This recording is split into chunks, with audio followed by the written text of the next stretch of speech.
Muito bom dia, vamos lá começando então essa segunda-feira, mercados no mundo, ou melhor, essa semana reduzida aqui no Brasil, feriado na quinta-feira e hoje feriado, dia do trabalho nos Estados Unidos, então a agenda mais vazia como um todo, mas separei alguns pontos importantes aqui para a gente falar. Começando pela China, em que aquela empresa, a Country Garden, que já foi a maior incorporadora chinesa e que já vem dando default na sua dívida, deixando de pagar juros de parte da sua dívida, tanto onshore na China em yuan, como offshore em dólar, ela basicamente hoje subiu 15%, depois de valer centavos, ela caiu, ela ficou alguns meses sem negociar na bolsa, voltou na semana passada a ser negociada na bolsa de Hong Kong, no dia ela chegou a cair mais de 40%, se não me engano, e hoje ela subiu 15% por mais anúncios de medidas anunciadas pelo governo chinês. Da principal, eles anunciaram que diminuirão a exigência de entrada para comprar um imóvel nas grandes cidades de 30%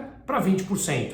Então, diminuiu o montante de entrada que eles darão, que eles obrigarão para comprar um imóvel. Eles precisam ativar a economia, que vem apresentando sinais extremamente preocupantes, como eu venho falando aqui diariamente, não apenas desemprego entre jovens, mas muitas empresas, principalmente do setor imobiliário, incorporadoras, com sérios problemas deixando de pagar as suas dívidas. Vamos lembrar que o setor imobiliário representa mais de 25% do PIB chinês, então a situação é bem complicada do país que negocia, que é o principal comprador de mais de 150 países no mundo, inclusive o Brasil. A China é o principal comprador de commodities e o Brasil é um dos principais exportadores. Em algumas commodities, o Brasil é o principal exportador do mundo, como de soja, como de trigo, que ultrapassou os Estados Unidos, de milho, que ultrapassou os Estados Unidos também, e de trigo, que eventualmente briga ali na ponta. Então, vamos entender que é uma situação complicada e o que eles estão fazendo agora? Chamando o setor privado para tentar resolver o seu problema.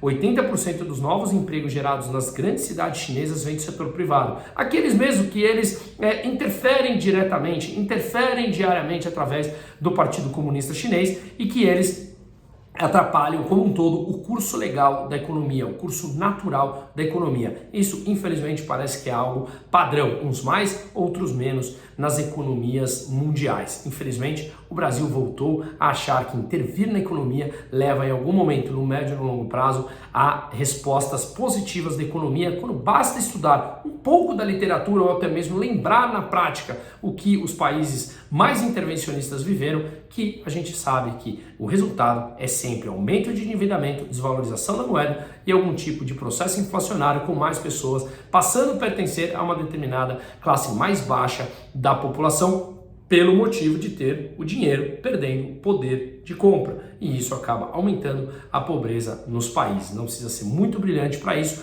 mas quanto mais um governo te controla, quanto mais um Estado intervém na economia, mais ele consegue mentir falando que vai fazer políticas econômicas que tirarão essas pessoas da pobreza, quando no fundo o que eles querem é mantê-las ali no mínimo grau para que eles possam subsistir, mas continuar o seu processo de tomada pelo poder, que é basicamente o que políticos no geral querem. Primeiro o poder, segundo manutenção do poder e depois se manter mais ainda no poder. E aqui, de novo, não tem a ver com político ideológico, tem a ver com resultado econômico. Uma política intervencionista na economia, ela leva invariavelmente a um processo de maior endividamento público que se traduz em mais risco, em mais alta taxa de juros, em desaceleração econômica e tudo que vem a partir daí, tá bom? A Turquia, por exemplo, que é um exemplo disso, acabou de soltar a sua inflação 58,94%. 58,94%. Quem não lembra, quando eu já expliquei aqui durante a pandemia, que o Erdogan, o presidente da Turquia, o autocrata, mandou embora 3 presidentes de Banco Central, porque os presidentes falavam que precisava subir a taxa de juros para conter a inflação, e ele, na sua ânsia populista, falava que era necessário baixar a taxa de juros para ativar a economia e que o Banco Central não tinha que ser autônomo. Qualquer mera semelhança com o Brasil não é coincidência. E o que ele fez? Mandou embora esses 3 presidentes do Banco Central, depois a inflação explodiu, chegou a quase 100% na Turquia, e ele baixando a taxa de juros. resultado, assim como a Dilma fez aqui com o Tombini, que foi o presidente do Banco Central brasileiro, em que baixou a taxa de juros na canetada, um ano depois a inflação explodiu e a taxa de juros voltou aos patamares anteriores. Na Turquia, a mesma coisa. No mês passado, eles aumentaram a taxa de juros e agora, obviamente, o discurso é que eles terão que aumentar novamente. E a taxa de juros já está nos patamares que estava pré-momento de interferência do Erdogan. E a inflação voltando a subir e já está muito próximo aos 60% novamente. Lembrando que lá no começo, há 2 meses atrás, quando eles resolveram ou entenderam que precisava subir a taxa de juros, o Erdogan, a taxa de inflação chegou a cair para 40%. Já está de novo em 60%. E isso tem a ver com o que eu falei no começo do vídeo sobre as intervenções econômicas. Acabar com o processo natural de economia leva inevitavelmente a um processo de mais inflação. Temos casos ao vivo agora acontecendo. Basta sermos um pouco astuto e olharmos para o lado ou entendermos que esse tipo de política já causará problemas no médio ou no longo prazo, tá? E falando aqui do Brasil, o que a gente vê foi a balança comercial que teve um resultado que saiu superávit, ou seja, a diferença entre exportações e importação. O Brasil exportou mais 9,8 bilhões de dólares em agosto e esse tem sido um resultado realmente bom no Brasil, em que tem uma entrada de dólar e até esse é um dos motivos pelos quais o real vem se valorizando, tá? Só nesse ano o Brasil já está com superávit de 63,3 bilhões, a expectativa é que feche o ano na casa dos 77 bilhões.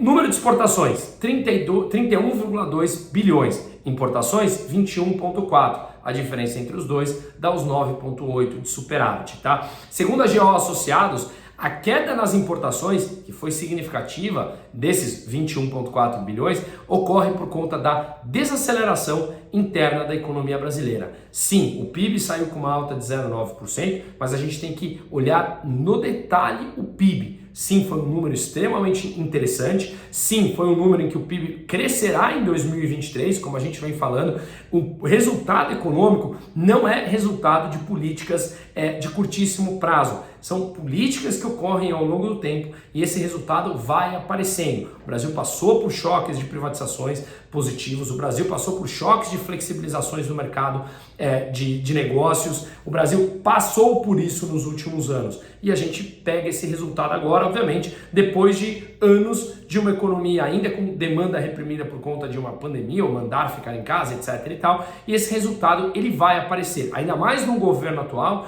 em que a gente entende que esses créditos subsidiados, esse juros subsidiado, colocar dinheiro na economia, gera um boom no curto prazo.